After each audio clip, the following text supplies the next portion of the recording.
आज हम एक बहुत ही दिलचस्प सफर पर निकलने वाले हैं। ये कहानी सिर्फ मशीनों की नहीं है, बल्कि ये कहानी है इंसानी दिमाग की, हमारी ज़रूरतों की और उस कमाल के इनोवेशन की जो इन ज़रूरतों से पैदा हुआ। तो चलिए शुरू करते हैं कंप्यूटर के इतिहास का ये शानदार सफर। सोचिए, हमारे हाथ में जो फोन है या डेस्क पर जो लैपटॉप रखा है, ये डिवाइस कितनी कमाल की चीज है ना। किसी जादू की तरह लगता है। ये हमें पूरी दुनिया से कनेक्ट करता है, हमारे सबसे मुश्किल कामों को चुटकियों में आसान बना देता है और हाँ, हमारा मनोरंजन भी तो करता है। लेकिन क्या कभी ये सोचा है कि इस छोटी सी पावरफुल डिवाइस की कहानी शुरू कहाँ से हुई?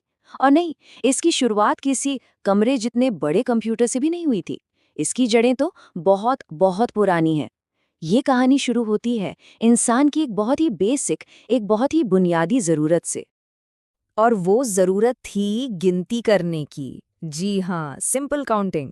और बस इसी जरूरत ने इंसानों को अपनी पहली कैलकुलेटिंग मशीनें बनाने के लिए प्रेरित किया। तो कहानी की शुरुआत होती है करीब 3000 साल पहले चीन में। यहाँ बना था अबेकस, जिसे हम गिनती करने का सबसे पहला टूल कह सकते हैं। फिर सदियों बाद 1617 में जॉन नेपियर ने नेपियर बोन्स बनाया, जिससे मल्टीप्लिकेशन थोड़ा आसान हो गया। इसके बाद तो जैसे चीजें तेजी से बदलने लगी। 1642 में ब्लेज पास्कल ने बनाया पैस्कलिन, पहला प्रॉपर मैकेनिकल कैलकुलेटर। और फिर 1671 में गॉटफ्रीड लाइबनिट्ज ने एक ऐसी मशीन बना दी जो सिर्फ जोड़ घटाना नहीं, बल्कि गुणा और भाग दोनों कर सकती थी। ये सब उस मैकेनिकल युग की नींव रख रहे थे। हाँ, ये सब बहुत अच्छी कोशिशें थी, पर ये सब सिर्फ कैलकुलेटर थे। असली क्रांति, असली रेवोल्यूशन तो तब आया जब किसी ने सिर्फ हिसाब किताब करने वाली मशीन बनाने के बजाय एक मैकेनिकल दिमाग बनाने का सपना देखा। एक ऐसी मशीन जिसे हम इंस्ट्रक्शन दे सकें और वो हमारे लिए काम करे। और ये सपना देखने वाले विजनरी थे चार्ल्स बैबेज। आज हम उन्हें फादर ऑफ कंप्यूटर या कंप्यूटर का जनक कहते हैं। और क्यों कहते हैं? उनके एक क्रांतिकारी आइडिया की वजह से, एनालिटिकल इंजन। जरा सोचकर देखिए, हम बात कर रहे हैं साल 1837 की।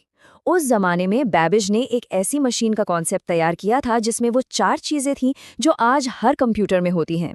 डेटा डालने के लिए इनपुट, उस पर काम करने के लिए प्रोसेसिंग, नतीजा दिखाने के लिए आउटपुट और जानकारी को याद रखने के लिए मेमोरी। ये सिर्फ एक कैलकुलेटर नहीं था, ये एक प्रोग्रामेबल मशीन का सपना था। एक ऐसी सोच जो अपने वक्त से सदियों आगे थी। लेकिन बैबेज का ये कमाल का सपना एक और जीनियस के बिना अधूरा ही रह जाता, और वो थी एडा लवलेस। उन्होंने ना सिर्फ बैबेज की मशीन की असली ताकत को समझा, बल्कि उसके लिए दुनिया का पहला एल्गोरिदम, यानी एक तरह से पहला कंप्यूटर प्रोग्राम भी लिखा।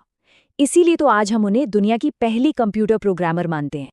तो मैकेनिकल गियर्स का जमाना था, लेकिन फिर एक नई ताकत आई जिसने सब कुछ बदल दिया, और वो थी बिजली।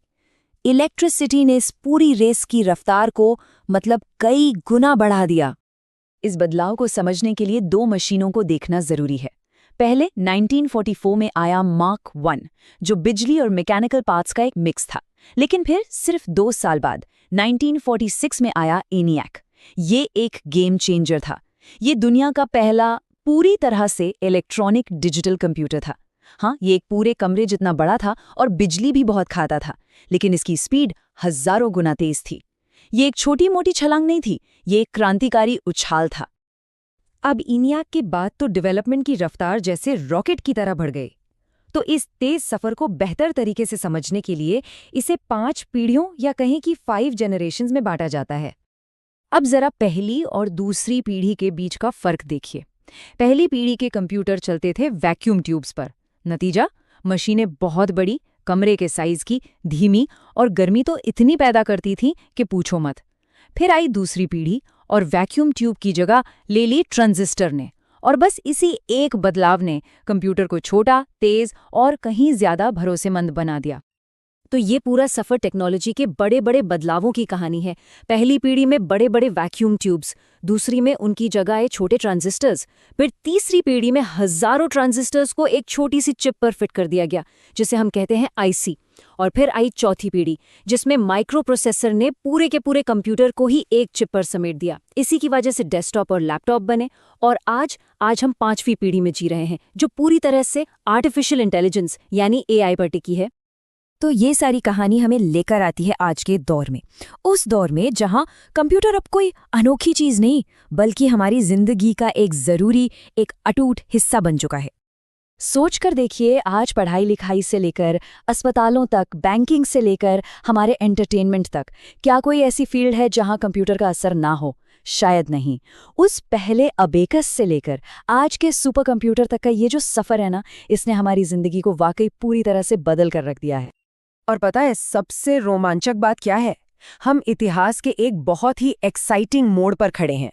ये जो पांचवी पीढ़ी है ना, एआई, मशीन लर्निंग, रोबोटिक्स वाली, ये अब कोई साइंस फिक्शन की कहानी नहीं है। ये आज की हकीकत है और हम सब इस हकीकत का हिस्सा हैं, इसे हर रोज जी रहे हैं। तो सवाल उठता है, और ये सबसे बड़ा सवाल है, एआई के बाद क्या? आगे क्या होगा? वो छठी पीढ़ी, 6th जनरेशन, आखिर कैसी दिखेगी? गिनती करने की ये जो हजारों साल पुरानी खोज है, जो कभी रुकी नहीं, ये इंसानियत को आगे कहाँ तक ले जाएगी? ये एक ऐसा सवाल है जिसका जवाब शायद हमारी ही पीढ़ी लिखे।